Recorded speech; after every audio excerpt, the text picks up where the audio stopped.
I'm Nick Terzo, and you are listening to The Radical. This week's guest has a slightly different background and profession than my past guests. What's it like to be a principal audio engineer for category disruptors such as Beats Headphones and electric truck company Rivian? We'll learn as Mike Carnes joins me to go deep on audio engineering on breakthrough products.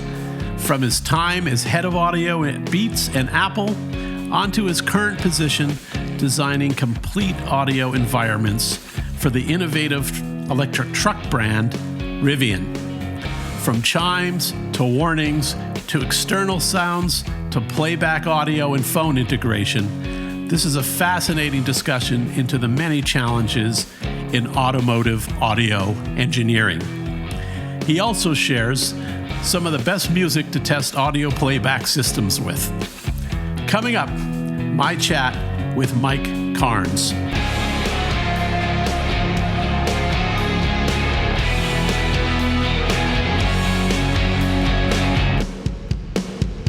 Hey, Mike, thanks for coming aboard. Yeah, no, thanks for having me. This is great. Yeah, I'm excited to talk to you. You've had some interesting roles around audio as an engineer, and I look forward to kind of piecing this all together because it seems you keep finding yourself on the cusp of companies that are really kind of redefining their spaces.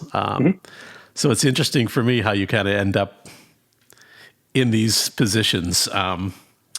So on background, you are a musician, yes? Yes. Yep. I've been playing drums since I was like 12. But being a drummer, all the guitars and bass are always like in the house. So kind of always noodled around with those. Took lessons for a while. You know, standard hubris of a drummer. It's like, I can play guitar better than you guys. And then I started to learn. I was like, there's no way in hell.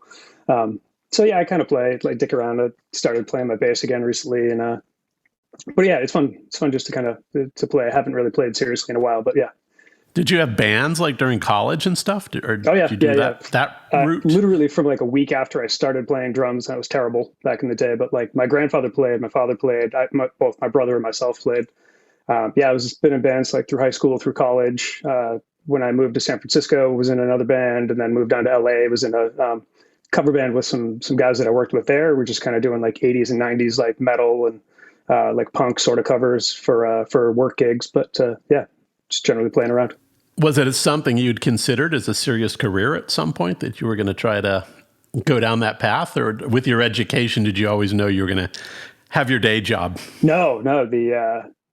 I always wanted to go on tour and, you know, be in a band, and that would have been amazing.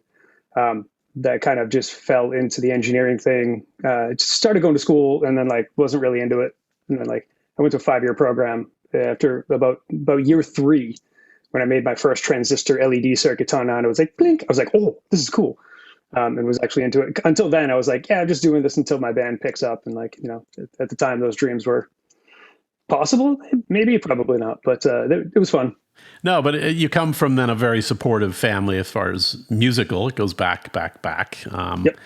Northeastern, your degree was in engineering, yes? Yes. Yeah, electrical engineering. Very nice. Yeah. What did you hope to do with that? Like, what? Look, we'll talk about where you're at today. I don't know if that's part of where you thought you'd be.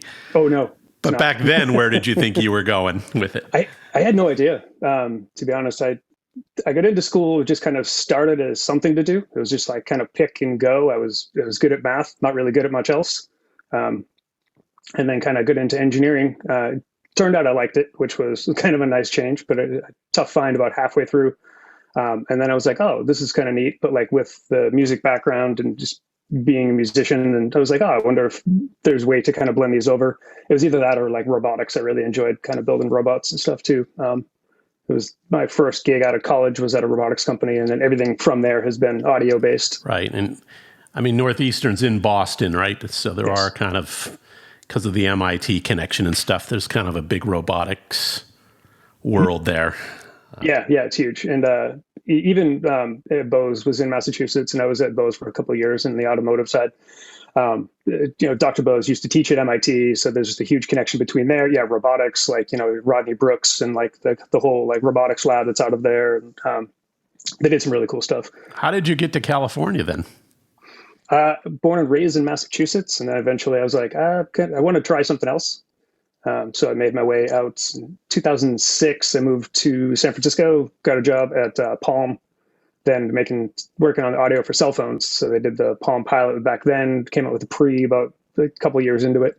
A few other devices and stuff, obviously. But yeah, just kind of figured out how to get out here. And then I was like just sick of winter. And on the Palm Pilot project, I mean, is that just more for voice audio? I mean, at the time, we didn't have all these apps and music apps. And I mean, was it primarily your focus on audio, just as us speaking to each other on a Palm Pilot? Yeah. So it was all the telephony audio, of which there were a ton of regulations and rules, and each of the carriers had different regulations that you had to meet and kind of conform to. So it was interesting kind of learning that. Yeah, I mean, even the first Palm devices that I was working on, like the Trio and some of the bigger ones, they had a headphone jack, but it was like the old school 2.5 millimeter jack. And people were like, why would you listen to music on your phone? It was like right before the iPhone came out, and so everyone was like, oh, that's why. Okay. And so it was interesting also to try and shift the kind of mindset away from like, this is just a telephony device, to be like, no, it's going to be a music player. And it was even before like streaming services really had enough bandwidth to do anything kind of useful. So a lot of it was like files stored on your phone, or, crappy MP3s. And what can you fit into a couple 100 megabytes, if that? Right. And I love my Trio. Yeah. I have to say, I thought it was one of the great all-time phones ever. So. They were super cool devices. Actually, I really enjoyed working on them. And then when the Pre came out, the one with the slider and stuff like that, like that device was just great. The WebOS, and I was like, all right, we're really going to go somewhere. And then everything crumpled. I mean, and back then there wasn't much you could do with like, let's say high-end audio or audio that took up bandwidth, because processing wasn't on these devices at that time, right? I mean, they couldn't handle that. Yeah. The processing, I mean, it was getting there. Nobody was really thinking of it though. It was still a very separate sort of concept and idea to keep the high-end audio stuff away from like phones, because they're like, well, it's going to sound like garbage through a phone. The really narrow bandwidth, kind of that old school, the narrow band, the 300 hertz to 4 kilohertz is pretty much all they used. And then they're like, well, why would you use anything more than that? None of the headphones supported it. Anything that plugged into the phones was all for telephony based. So the microphones were garbage. The speakers were garbage. So it was during that transition, it was kind of tough to be like, no, people they're going to use this. And changing the circuitry, even like we had these massive like DC filter caps. So like, no one's going to listen to it. It doesn't matter. We don't want to use anything bigger because for lower bandwidth, you have to have bigger capacitors. And so they don't want to put bigger caps on. So I was like, no, this is coming. Right. And did the iPhone just rock you guys? I mean, when that came out, I mean, did it have the things you thought were coming? No. And there was a lot of stuff that they said they were going to be doing, but like at first, when the first one came out, like iPhone 1, comparatively, it was like, okay, beating iPhone isn't that hard. It's a really thin device. They don't have the depth for larger speakers, kind of getting around it. But Apple's really good at learning. And so like they figured it all out. Like, the next couple of generations kept getting better and better and better. And so like by the time we were like, oh, okay, now we actually have to like get on this. But they already had a lot of the headphone stuff with the iPods. So that tech, they kind of just dropped in. So they had a lot of bits and pieces that they kind of take from. Like we had to build everything sort of from scratch and try to just go through with, with the basics, kind of first principles. Right. Now, how long were you kind of at HP and involved with that project? HP bought Palm in, I want to say 2010-ish.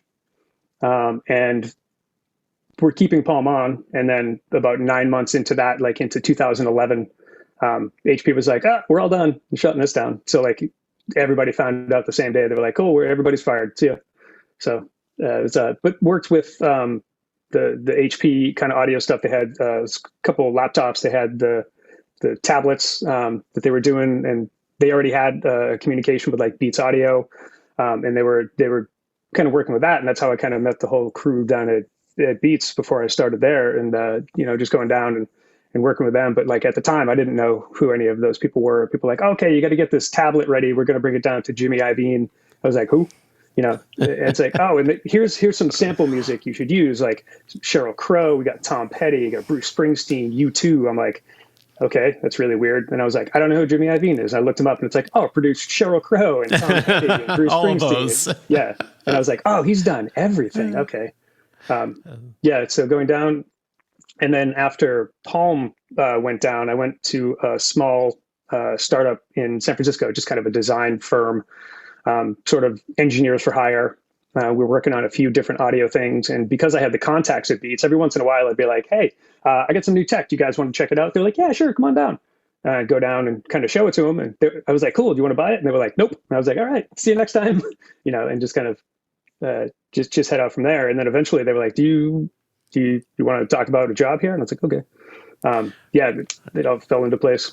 So you became like director of audio there, at Beats. Yep. Where were they on their like product cycle by the time you joined them? I joined them beginning of it was like April 2013. They were just about to launch the Studio 2 headphones. They had a few other ones kind of in the works.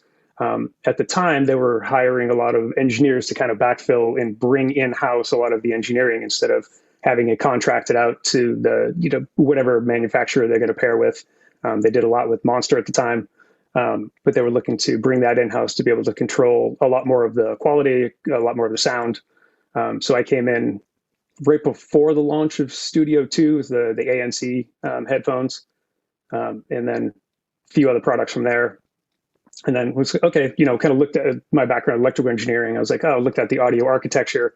I was like, what do you guys have now? Where are the areas of improvement? There were a few things just about like signal path integrity, and they had multiple conversions, like, from digital to analog, back to digital, back to analog. And I was like, got to simplify this, get rid of, like, fix up all the circuitry and make sure all the gains are maximized, like the basic gain balancing stuff that, like, any of the sound guys are going to know how to do that. Be like, okay, make sure nothing's clipping, make sure everything's like maximize levels, but don't clip anything, and just kind of apply those sort of first principles to making sure everything's good, and just identifying and be like, what can we improve? And then establishing sort of some objective measurements.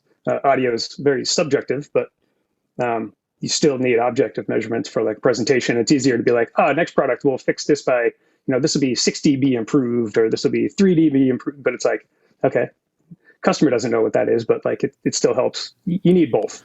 Right. And I mean, do you find your contributions more on like a software side of the thing, or actually with the hardware itself? Or if it is the hardware, like how are you guys able to really formulate how much you can push a piece of hardware for whatever kind of like engineering that has to go into it based on its form factor and stuff? Like how does that work for an engineer? Yeah. I always start because I am an electrical engineer, I start on the electrical side and just make sure the circuitry is good. You kind of just like, you build up layers of the foundation. So like the, pyramid style, like you make sure the base is good before you can put the next level on. Like, is the circuitry good? Are the gains all maximized? Can you plug in a speaker even like before that's even in there? Like, does the circuitry handle it? Like putting a resistor load on a circuit and just testing the hell out of it. Like, get an audio precision type test gear. There's a ton of different companies that make test gear. Be like, is the distortion numbers good? Is the volume where we think we're at? Do we have enough gain to be able to drive the speaker, properly? Do we have the range? Do we have the bandwidth? Keeping everything else, is it clean? Is there background noise? And like, it's surprising how much of that stuff is like, it's difficult to catch unless you get it from the beginning, because once it's in there, you're pretty much hosed. So trying to maintain that. So that's always where I make sure the circuitry is good, put the speaker on it. So you make sure the electrical domain is good, then go to the acoustic domain, put the speaker on with any of the enclosures. And then go from there. Usually the acoustics, like the straight acoustic stuff is kind of done. You can do that in parallel with the electrical and then kind of marry the two together. And then make sure all the acoustic design is good as well. Like, okay, now we know we're driving it to the limit of the electrical domain. Like, are we overdriving the acoustics? Do we need to back stuff off? How do we adjust the gain from there? And just make sure it all kind of plays well together. And then it's apply the tuning on top of that, like make it all sound good. Right. And on a headphone like that, where you're using it, let's say on multiple devices, right? My laptop, maybe I don't know, back then, could you plug it into a phone? I guess you could, or it wasn't Bluetooth yet, was it? Or Not was yet. it back then? So how do you deal? I mean, is there latency between the actual device and the headphone that you have to kind of work on? Yeah, the latency was definitely in there. Bluetooth headphones, that's always a problem. The wired stuff is not, electricity moves pretty quick through a wire, so that's not really a problem. But yeah, when you get into Bluetooth, like latency does become a problem, and I think that's what kind of kills me about a lot of the Zoom based stuff. And obviously, no offense to you, but like like at work with meetings and stuff, and with COVID and everything being Zoom based, like the latency and like everybody's difference in echo cancellation and like their setups at home, like it kills me because they're not all the same. They sound weird. It's just like sometimes like those communications mess up like the ability for people to communicate, and it's just like you get the far side clamping down on the microphone signal to try to reduce echo, but it cuts off other people and they can't break in. And so learning all that stuff, like I having learned it all from Palm and from Beats, and it's makes it much harder to kind of tolerate and be like, come on, it's not hard now, please. Yeah, the battle is real with Zoom. Let me tell you, doing it this way for me is I don't beyond a struggle. So, so did you, during that time, I mean, were you able to, I had hoped you'd be able to get in the room with Jimmy and with Dre on occasion and stuff like that, or even Trent Reznor? Actually, the second time I had gone down to meet with Jimmy for the HP tablet that we had with the Beats audio on it, I'm in there and I'm like tuning it, and I had like a weird kind of like quasi-stable setup where it's like I had my laptop tethered to the tablet through Wi-Fi connection, and that's how I was kind of modifying the tuning like real time. And then that would crash, and I'd have to reboot all 3 devices that were involved, and I was like, this is a mess. I'm sitting there sweating, working with Jimmy, and he's getting bored. He's like, he's a busy dude. He doesn't really have time for like some monkey to come in and not really have any idea what he's doing. And then I'm sitting there sweating, and then like I see a shadow in the door, and I look up, and I was like, no. It's like I saw it, like Trent came into the room, and like I had never met him before, but I knew exactly who it was, and I was like, oh no. And then at one point, I'm like trying to get it all going, and like, Trent Resonant's like, hey, no pressure. And I was like, really? You're going to bust my balls too? Like, I was like, that made me laugh. And I was like, I need to take a breath. I need to step back. Actually, like from there, I was like, cool, calm myself down, got back to it, fixed everything up, was able to kind of to show it and stuff. I never actually got to meet Dre, unfortunately. I saw him in the building once, and I was like, hey, there's Dre. And the door shut, and I was like, oh, okay. But I talked to Jimmy a couple times. The Luke Wood, who was the president and CEO.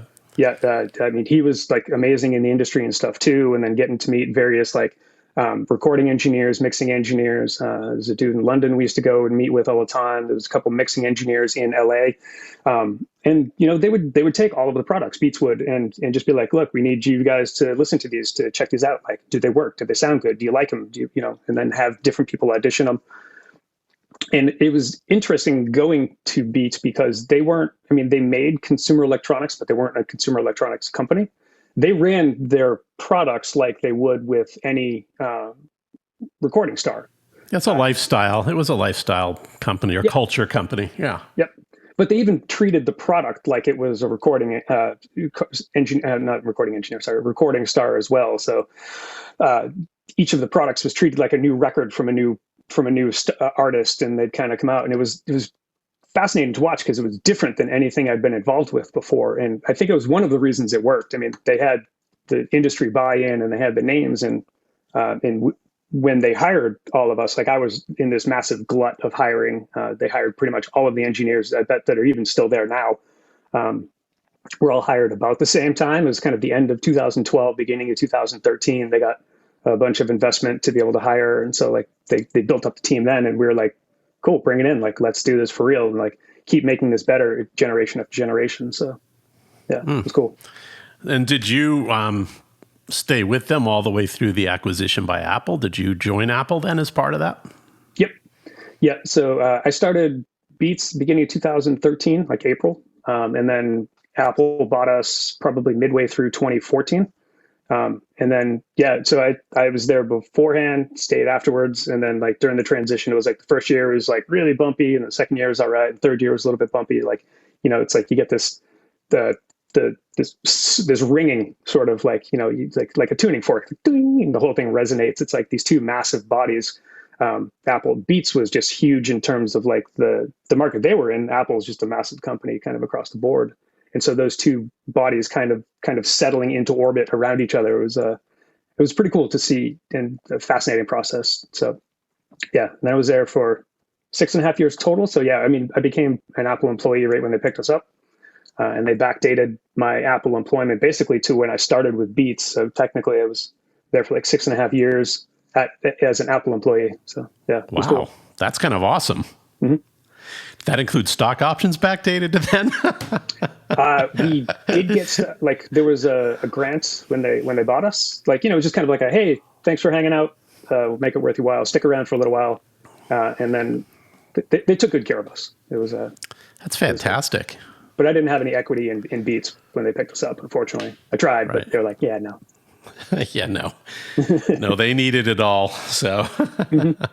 so they needed it all. So how did you, now this is the exciting part for me, because what you're doing today, Mm-hmm. no offense to what that was, but to me, that's like my music business background. It's, it's a little bit old hat to me.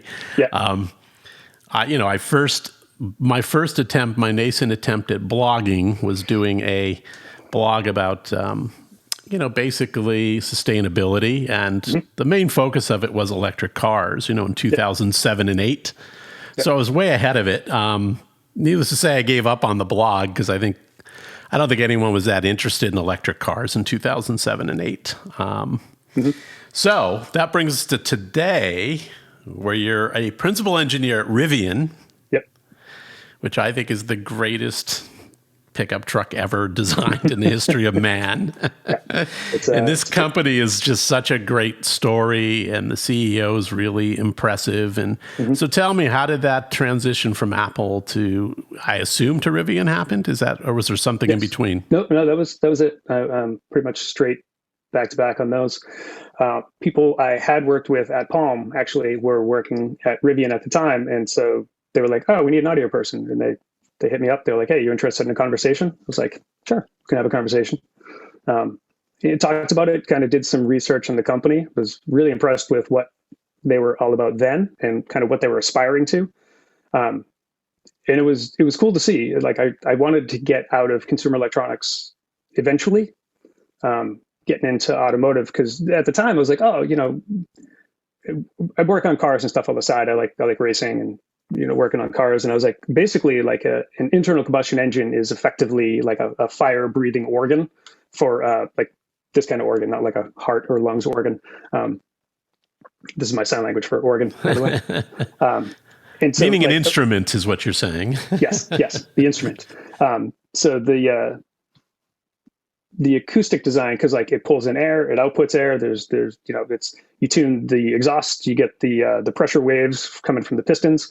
And I was like, oh, okay, you can kind of tune that to be more musical. You can tune that. And then I was like looking into it, but looking at all the racing specifications, they were all like the FIA was starting to have a lot more rules around upcoming electric racing series. So Formula E was out from like 2015-ish.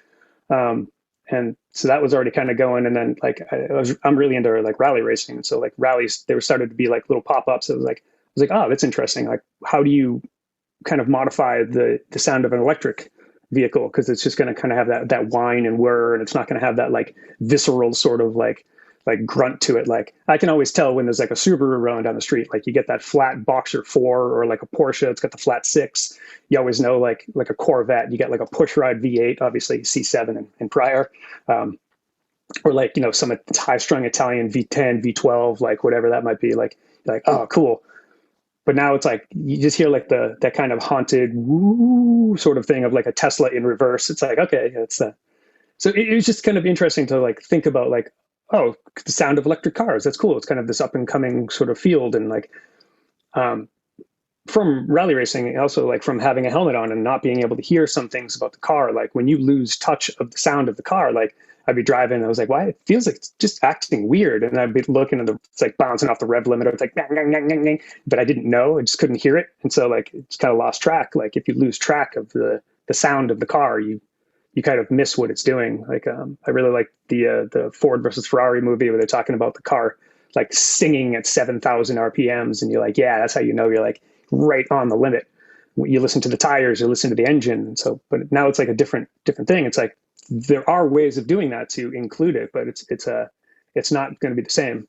Don't necessarily know how to make that like really easy to gel between the vehicle and the driver, because a lot of it is new. But I mean, it's common, and the performance of electric cars is stunning, obviously.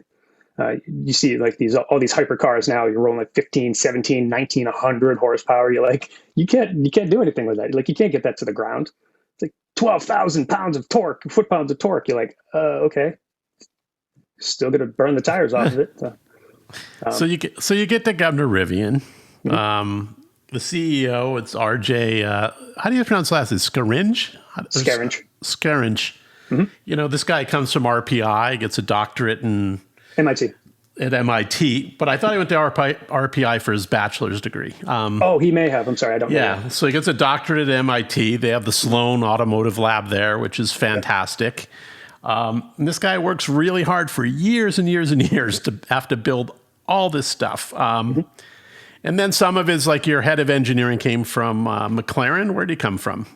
Yeah, there were a few different people from over the place. McLaren was a big contributor in the early days. Getting people in there, and then different tech industries, and a lot of the American automotive companies or influences and stuff from there, from all over and stuff too. I think they got started in Florida and then eventually moved to Michigan, because obviously, like, you're going to work on cars in the States, like Michigan's a pretty good place to start. They got started there. I just liked what RJ was kind of thinking about, what he was doing. And it was more than just the vehicle. Like, the specs were like pretty significant. And you're like, okay, cool. You see that, you're like 750 horsepower. It sounds pretty sweet in a pickup truck. And I think they're good looking vehicles. Really good looking. But even beyond that, like, he was like, we designed the batteries to be able to pull out, like, after they've kind of, you've gone beyond the really usable life in a car, they still maintain 80% of their charge capacity. So like, they designed them to be, you could pull the batteries out of the vehicle, put them in a rack mount. And then like, those are sort of microgrids for areas that don't have sort of the infrastructure for an electrical grid system. So you get solar powers, you get, whatever generators, and you get the older batteries you can kind of drop in. And I like that sense of sustainability and kind of moving everything forward and kind of in keeping it kind of in line with that. And I thought it was really cool. And then met him. He's like just the nicest guy I've ever met too. So it's fun. Yeah.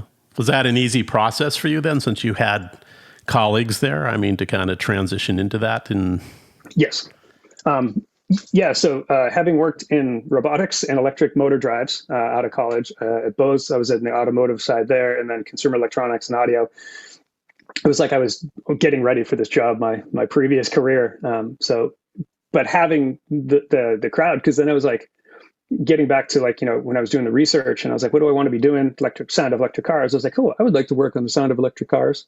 And then previous colleagues, they're like, they hit me up and they're like, hey, do you want to work on the sound of electric cars? And I was like, weird. Yeah, I do. Went in, met some people, did some interviews, and then that was pretty much it. The process went down pretty quick. And then, And do your responsibilities really deal with more the sound of like, so a driver gets the feel of the car? Are you saying that you're also involved with like actually the sound components inside the car for any of the entertainment systems and all that? So what's your folio, so to speak? Yeah, it's kind of all. I work on all of the sound interactions with the vehicle, and that sounds kind of large and pretentious, but it's the audio playback system. So the stereo, listening to audio. There's the AVAS, which is the acoustic vehicle alert system. So the pedestrian kind of warning that like, oh, there's a car moving. Like I was mentioning that the Tesla in reverse, that kind of like that haunted sort of sound. Like those are regulations that are coming in for so they're not a risk to pedestrians, or help reduce the risk rather. Any of the microphone interactions, inputs, and then like third-party virtual assistants, like Google or Siri or Alexa, interfacing with any of them as well.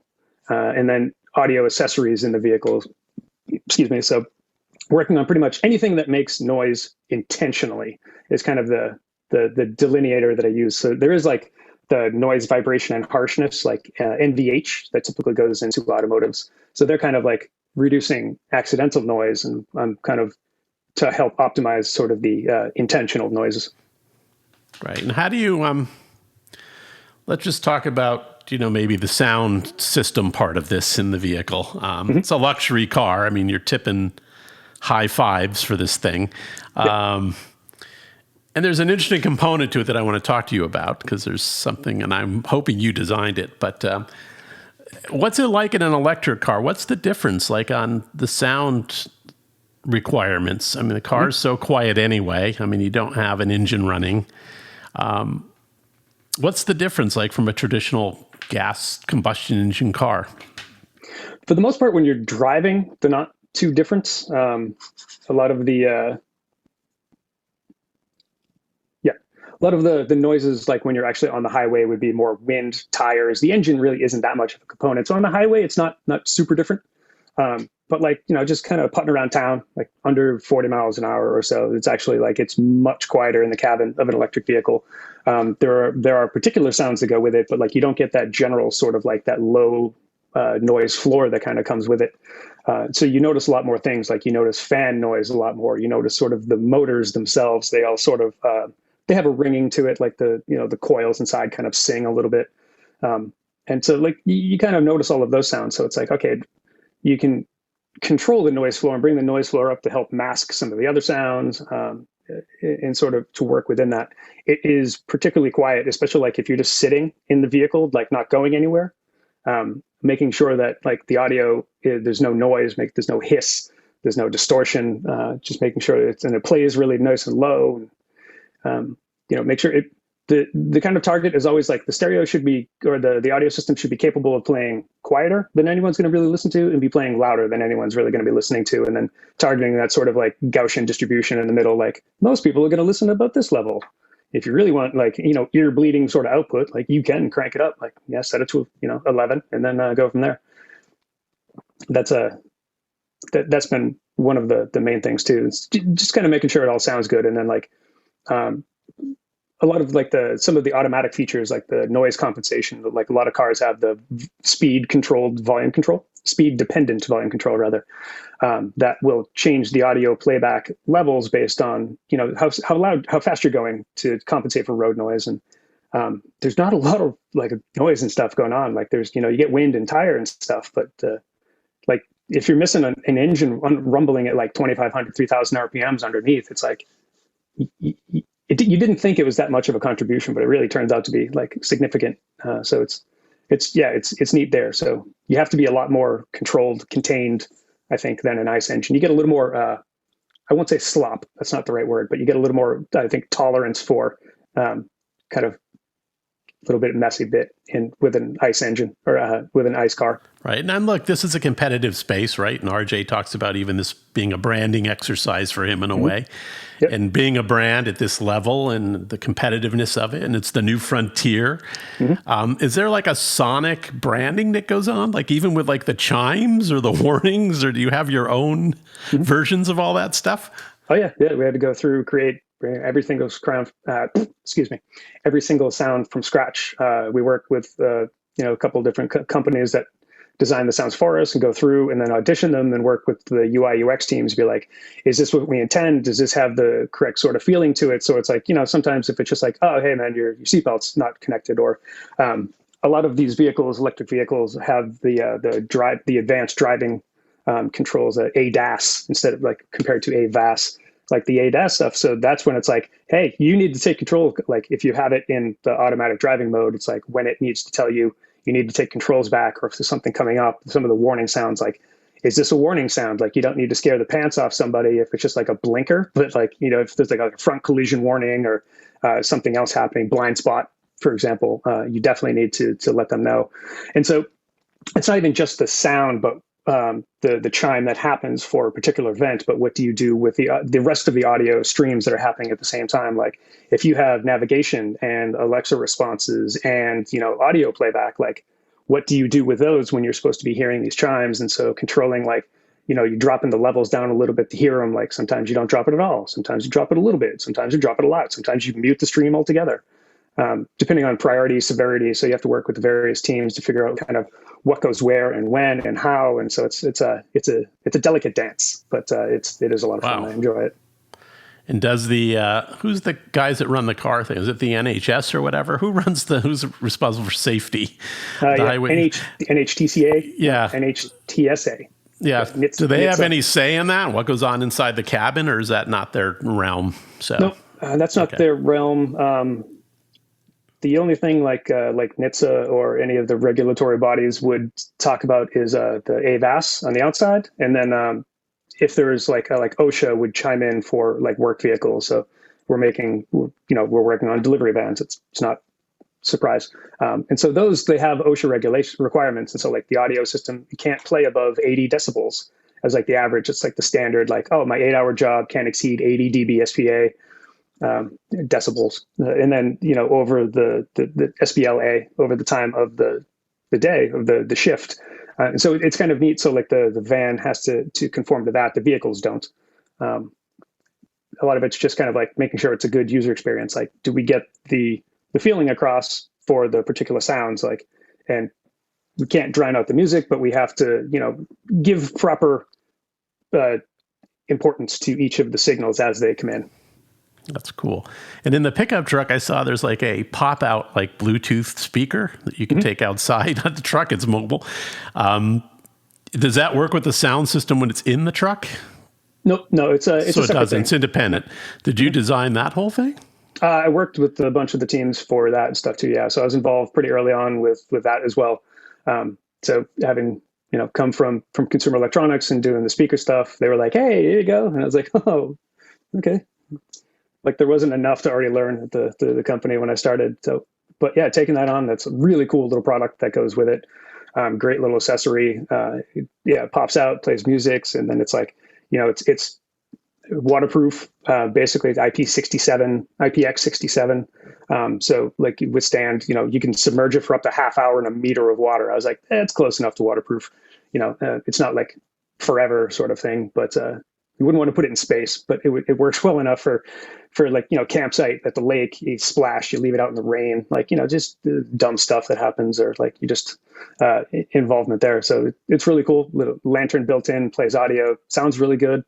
For a little box, and it's like really decent stereo field to it. So like it works for it, you're hanging out and put it like at a barbecue, but like if you're just listening to it, it sounds pretty tight. And I'm not just saying that for drinking the Kool-Aid. It's a cool little device, and especially with the integration where it charges with the vehicle, the software is updated through the vehicle. Just pull it out when you're ready, and then go from there.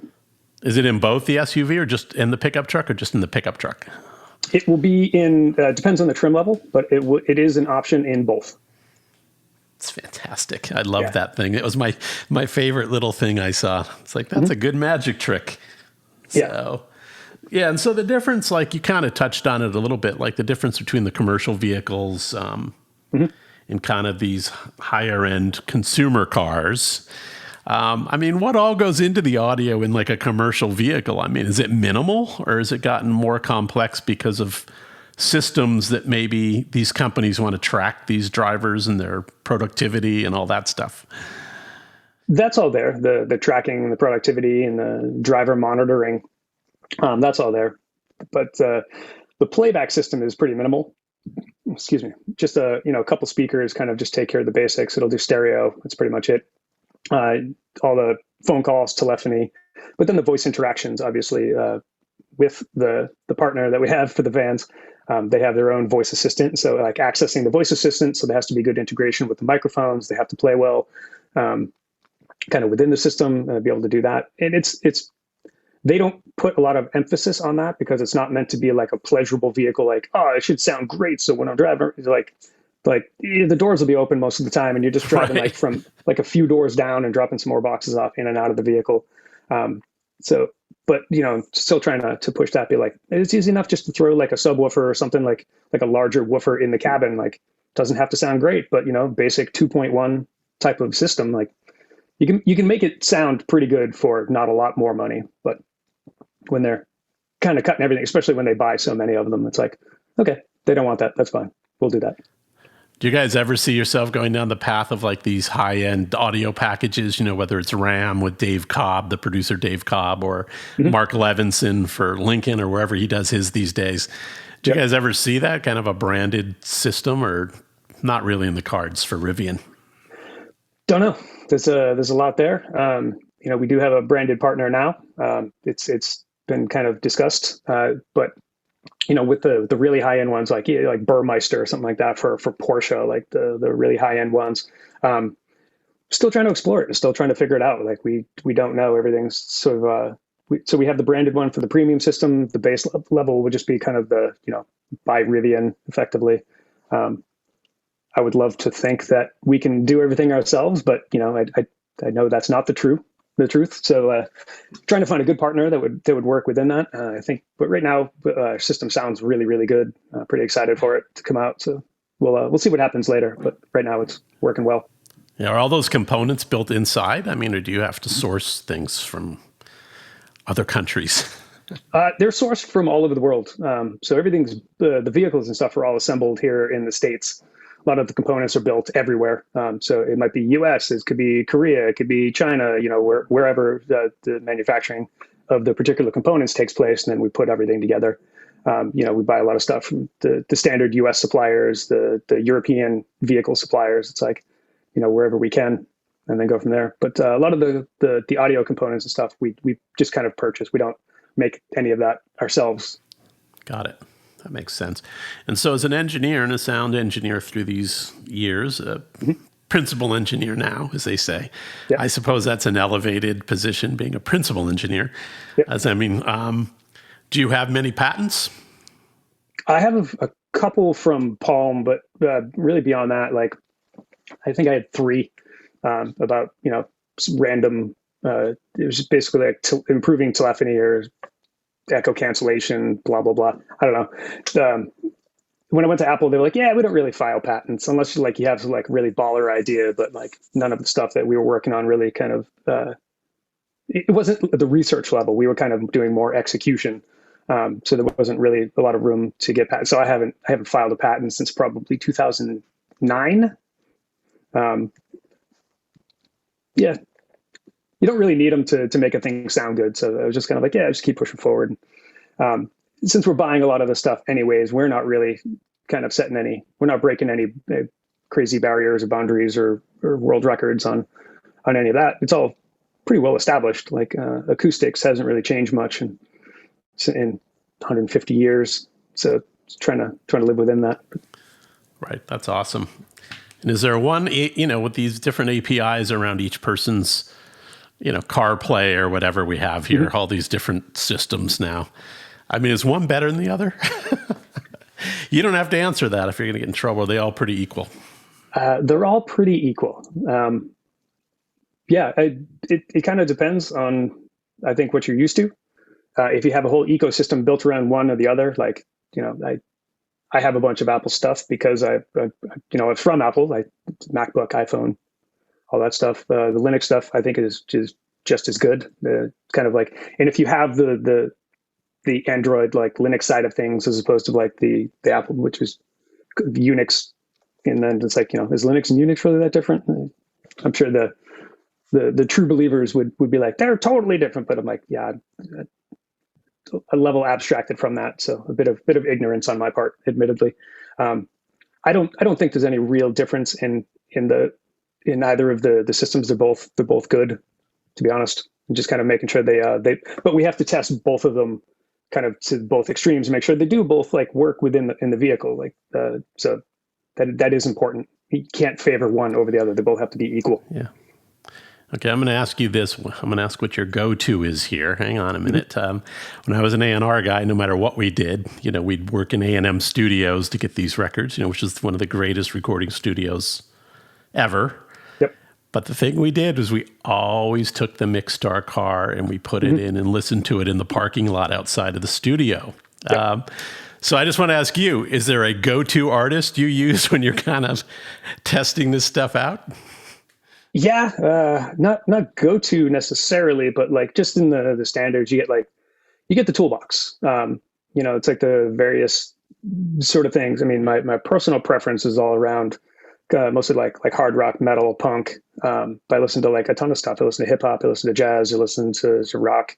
I'll dig on some Vivaldi as well. Like, so it kind of runs the gamut, but in testing, I'll run through all of these things too. So it's like, or listening to like Carmina Burana and then kind of jump over to like the latest Migos track, like that their song Straightening is like absolutely murder subwoofer. So like, yeah, which is like a great demo track, but it's like, Pink Floyd's Money is always a good one to fall back on too. So it's like, I can't stand using Hotel California, but pretty much all of the other the other tracks. I mean, it's like, Jennifer Warren's Bird on a Wire. It's like, kind of some of the old ones, some of the new ones, like, but listening to stuff like really high visibility vocals like Adele, Billie Eilish, like listening to any of that, like those are great tracks. I listened to Taylor Swift's 1989 a lot for some of the beat stuff that was around that same launch time. And so it's like, you listen to what's out.